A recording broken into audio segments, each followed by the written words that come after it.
Good morning, everyone. I'm Kevin Donahue, City Administrator. On behalf of Mayor Muriel Bowser, today we're here to discuss public safety measures we're undertaking for the Independence Day holiday. Over the next few days, we'll be welcoming thousands of residents and visitors to the National Mall for the 4th of July festivities. We expect hot, humid weather, large, wonderful crowds, so we may want to make sure we get information to people clearly and repeatedly so everyone can have a safe and fun holiday. Today, I'll be hearing from a number of the officials that will make this happen. Lindsay Appiah, Deputy Mayor for Public Safety, Chris Rodriguez, the Director of HCMA, our Chief of Police, Ashan Benedict, and Chief of Fire EMS, John Donnelly. Together, these professionals oversee thousands of DC workers and government employees who keep everyone safe, often taking time away from their families and friends to make sure our residents are safe throughout the holiday. Their dedication is appreciated, and we thank them. To ensure everyone's safety over the Independence Day holiday, we want to welcome everyone. We want everyone to be aware of road closures, potential changes to public transit operating times, and heat emergencies. We also want to remind everyone that handling fireworks should be left to professionals. And we want to remind people as well that if you see something, say something. That means calling 911 for emergencies and 311 for non-emergencies. So with that, as a brief introduction, I'm going to turn it over to Deputy Mayor Lindsay Appiah to walk through the different updates we want to give to the public in preparation for this holiday. Thanks. Deputy Mayor. Good morning. Thank you, City Administrator Donahue. Today you'll hear about the efforts of thousands of district employees and our federal partners working tirelessly to ensure residents and visitors enjoy the many activities and events our city have during the 4th of July holiday weekend. In addition to the work of our traditional first responders, Mayor Bowser is activating Safety Go teams on July 3rd and 4th. Our Safety Go teams consist of non-law enforcement government employees and community partners, credible messengers, violence interrupters, community engagement specialists, staff from the Mayor's Office of Community Relations and Services, and others that will be assigned to 28 hotspot neighborhoods across the district. Their goal is to engage with residents, to provide information and resources, and to help de-escalate any conflicts or negative activities in the identified neighborhoods. The Bowser administration has used Safety Go teams during the 4th of July celebrations with success in 2020, 2021, and 2022. Each Safety Go team will be comprised of at least 8 individuals. Teams will be out in neighborhoods on Monday, July 3rd from 6 p.m. to 1 a.m., and Tuesday, July 4th from 4 p.m. to midnight. There'll be a tent set up as a rally point in each community to make sure that they're identifiable to our public. If you see a Safety Go team in your neighborhood, stop by and say hi. They're there to be a resource and ensure that you and your family and neighbors have a safe holiday weekend. I'll now turn it over to Director Rodriguez. Thank you, Deputy Mayor Appiah. Good morning. I'm Chris Rodriguez, Director of the DC Homeland Security and Emergency Management Agency, or HCMA. And I'm excited to welcome all of you to the district's new Emergency Operations Center, which opened in February of this year. I also want to thank Mayor Bowser, City Administrator Donahue, Deputy Mayor Appiah, and all of our partners for supporting this facility and its construction and utilization. We will welcome over 70 agencies from the federal, state, and local levels to this 42,000 square foot facility on July 4th, where we will activate for the first time, and also for the first time in nearly 20 years, the district's Emergency Operations Center will be relocated to a new location here at 1015 Half Street. To safely coordinate resources, public safety, and communications needs, Mayor Bowser has activated this EOC, Emergency Operations Center, as well as the Joint Information Center, or JIC, from 11 a.m. to 11 p.m. on Tuesday, July 4th. HCMA will be hosting, as I mentioned, district, regional, and federal partners to ensure that we all have a safe and enjoyable 4th of July. The JIC, Joint Information Center, will also be staffed by district and federal public information officers to coordinate and quickly disseminate public messaging. Media requests through the 4th can be sent to eoc.pio@dc.gov. That's eoc.pio@dc.gov. In anticipation of the large crowds expected in the district, we strongly encourage residents to take public transportation to mitigate traffic congestion as much as possible. I'd also note that it is likely we will experience periods of extreme heat today through the 4th of July. As such, the mayor has announced that a hot weather emergency will be activated today, June 30th, through Tuesday, July 4th. Heat weather emergency or hot weather emergency is activated whenever temperatures rise to meet a heat index, that's air and heat, of 95 degrees over a series of consecutive days. District cooling centers that are traditionally closed on federal holidays will remain open on Tuesday, July 4th to provide respite to those in need. To find a cooling center nearest you or for more information about preventative resources for the heat emergency, visit heat.dc.gov. I'd also, as City Administrator mentioned, like to remind our community of the important role that you all play in keeping everyone safe from the heat. And if you see someone in need, please call the shelter hotline at 202-399-7093. That's 202-399-7093, or dial 311. Finally, HCEMA and our district partners, as well as the United States Park Police, are partnering to provide real-time updates on 4th of July road closures, public safety impacts, weather alerts, and more. And residents and visitors and businesses are encouraged to opt in for these alerts. And you can do that by texting July 4 DC, that's July 4 DC, to 888-777. That's 888-777. Thank you, and I'll now turn it over to the Chief of Police, Chief Benedict. Thank you, Director Rodriguez. Good morning. I'm Sean Benedict, the Interim Chief of Police here at MPD. All of you know that Washington, D.C. is a city where events take place year-round and attract millions of visitors. I'm looking forward to seeing many of those visitors coming this 4th of July to see what our city has to offer. The safety of our residents and visitors is MPD's #1 priority. I want to stress to everyone that unsafe and illegal behaviors will not be tolerated in the District of Columbia. For the 4th of July, MPD has increased staffing levels and is working with our federal law enforcement partners to ensure all the events throughout the city stay safe without sacrificing the quality of service we provide to our neighborhoods and district residents. Additionally, MPD and our federal partners have been sharing information and monitoring all potential threats to ensure this holiday goes on as planned. There is no indication of any specific attacks targeting our city, but with that, it is important to keep everyone a watchful eye and report anything that seems suspicious. If you see something, say something. Public safety is everyone's responsibility. When something doesn't seem we need you to speak up. Call MPD at 202-727-9099 or text us anonymously at 50411. As always, call 911 if it's an emergency. But please remember to use 911 for reporting emergencies. If you want to report illegal fireworks, report those by calling 311 so we can leave the emergency lines open.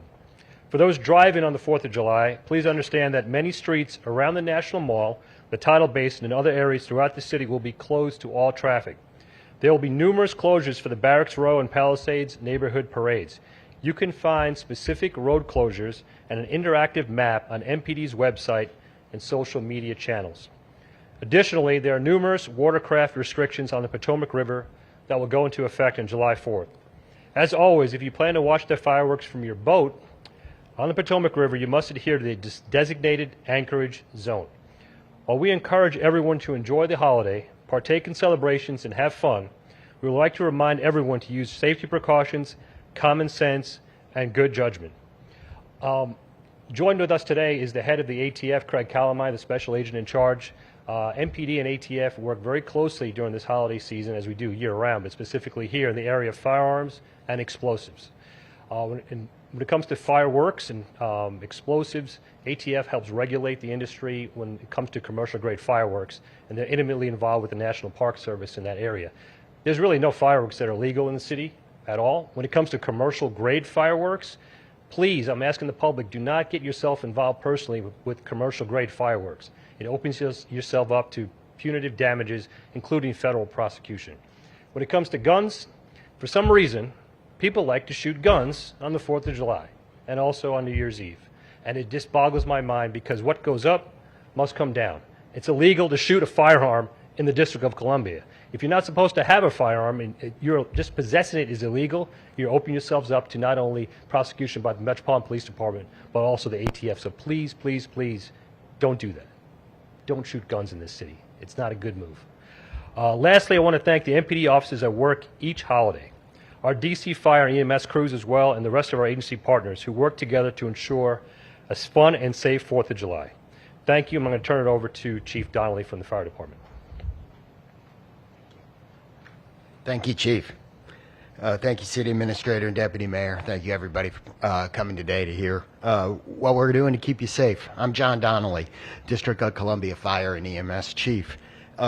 As the residents and guests of the District of Columbia celebrate Independence Day, I want you to know that we will have resources throughout the city and on the water to keep you safe.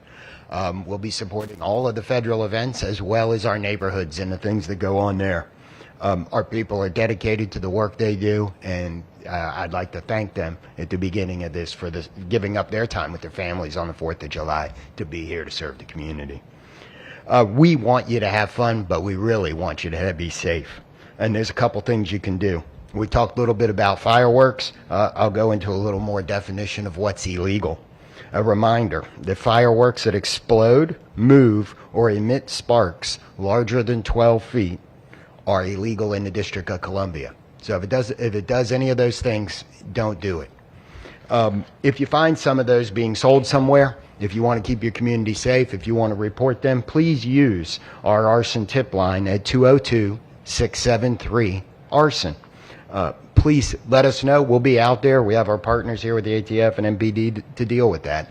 And that's from today through as long as the fireworks are going on. We know that goes on more than just the 4th of July.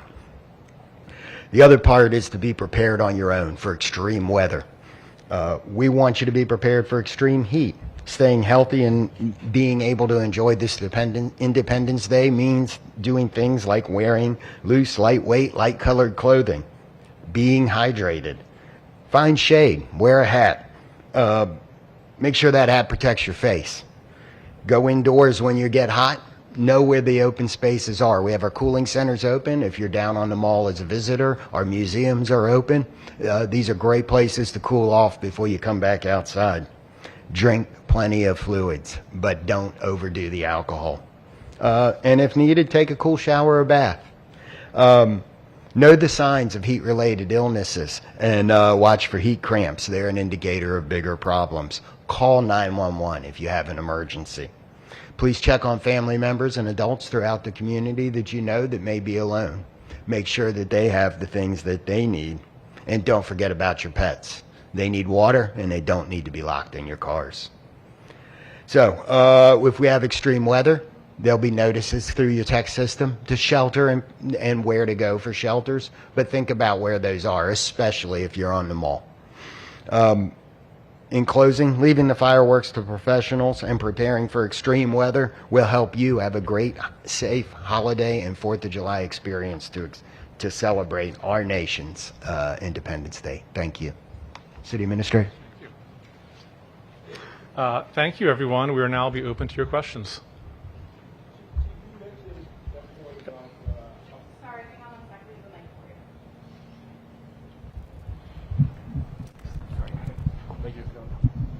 Thanks.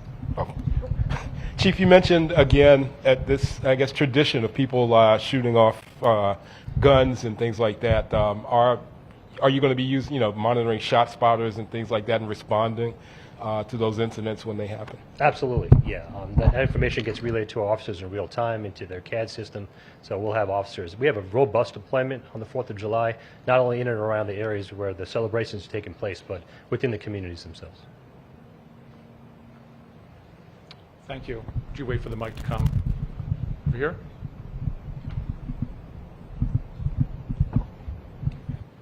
Does our mic stretch this far?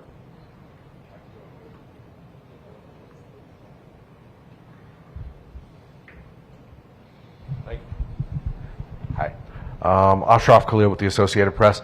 I'd like to hear more about these Safety Go teams. You said it's an 8-member makeup. What is the makeup? Is it an interagency thing? How often have these been used in the past? You said the last couple of years, but is it just a July 4th thing or on other occasions? And what are they supposed to do if they encounter a violent or potentially violent scene? Sure. So we've activated the Safety Go teams over the past since 2020 on 4th of July, but last year we also activated on other holidays like Labor Day weekend, Halloween weekend, and what they are interdisciplinary teams across government agencies, across our credible context, so violence intervention specialists across agency, lots of community partners. We have almost 300 people participating in teams of 8 to 10 at the 28 locations, literally across all wards. And what they are there to do is add presence. One of the things that we have seen, particularly last year on the 4th, is that when we had the teams activated in these hotspot neighborhoods, there were no shooting incidents. And that's one of the things that we want, right? Like, we recognize that gun violence, it's something that is a challenge. And so we want to make sure that we have presence in neighborhoods where there are challenges. We've worked together with MPD and our violence prevention and intervention agencies and specialists to identify where some additional presence can help to both be eyes and ears, to provide resources to residents, to also help us when we see incidents happening, to make sure that we're communicating back to our law enforcement partners where there might be some assistance that's needed. And so they'll be out, they're noticeable, and sometimes, you know, the type of activity that we don't want, it's attracted to places where there aren't lots of people or lots of government presence.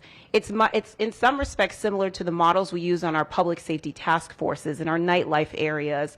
We have a couple in Ward 4 and Good Hope Road, where we really find that when we work together, cross-agency, with government partners, with MPD, with fire and EMS, with our community-based organizations, that it really does help to de-escalate situations that might otherwise result in violence or things that we don't want to see.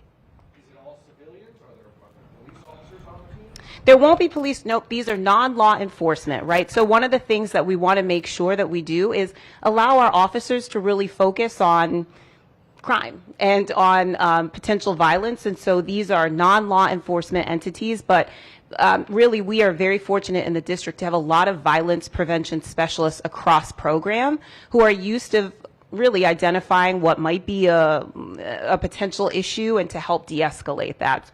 And then also, if necessary, then, you know, calling and providing information where we might need some MPD support. But the goal is to help them to be able to focus on what they need to focus on while creating safe environments for residents to really enjoy themselves no matter what ward or neighborhood they're in. And I would just add, typically the individuals that work in these GO teams when it's not the 4th of July are present in that community. So they bring with them some knowledge of the people, the community, some of the dynamics. So they're very credible in terms of carrying out the work that the Deputy Mayor just laid out.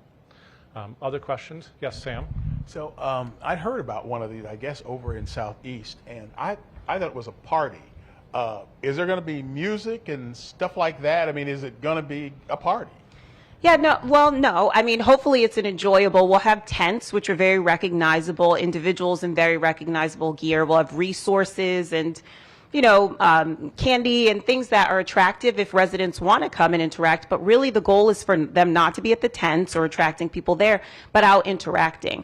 One of the things that's true on 4th of July and in our city is people are out. And so we want in neighborhoods where sometimes people might even be, some residents might be fearful to come out, for us to help to add that presence so they can come out and enjoy themselves. We're not trying to throw parties at a tent, but rather really be out engaging with residents in community. Thank you. Are there other questions? Sam? One other question about, so the city's having a 4th of July event this year. This is something I hadn't, is this the first time? I don't recall doing a city 4th of July thing. So OCTFME, in partnership with Events DC, is helping to sponsor a concert down on Freedom Plaza. I don't have the time, but it will be broadcast on CNN. It's 6:30. 6 to 9. Chief Donnelly is telling me, and so there will be music Go, because we are the District of Columbia, right down there on Freedom Plaza. I think it might be. I mean, I can't say, but first that I can recollect. I don't recall it, but I haven't been. You probably have a better I might have recollection missed than me, some Sam. of them, but I don't recall having a DC 4th of July event before. That's why I was wondering. So this is Yeah. the first. Like I said, you probably have a better recollection than me. So if you say it's a first, then we trust that, or a first in a while. Yeah. Curiosity, has there, as a kid, I would come down to see the Beach Boys. Has there ever been circling back to that type of magnitude of a concert that DC might sponsor?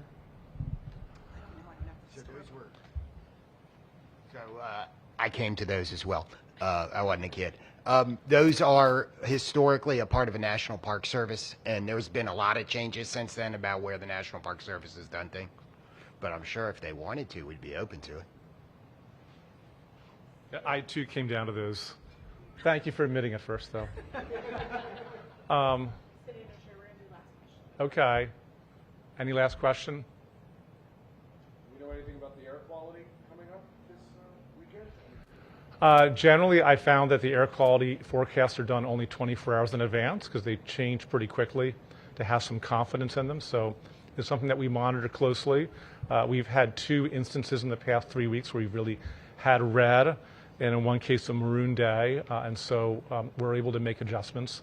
The 4th of July, as Director Rodriguez identified, is a heat emergency that's also helpful for air quality because we will open up buildings, libraries, and rec centers that are typically closed for the holiday. Will you open for the heat?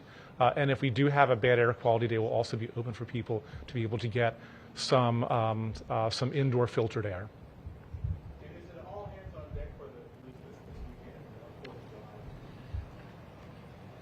Essentially, Sam, it is.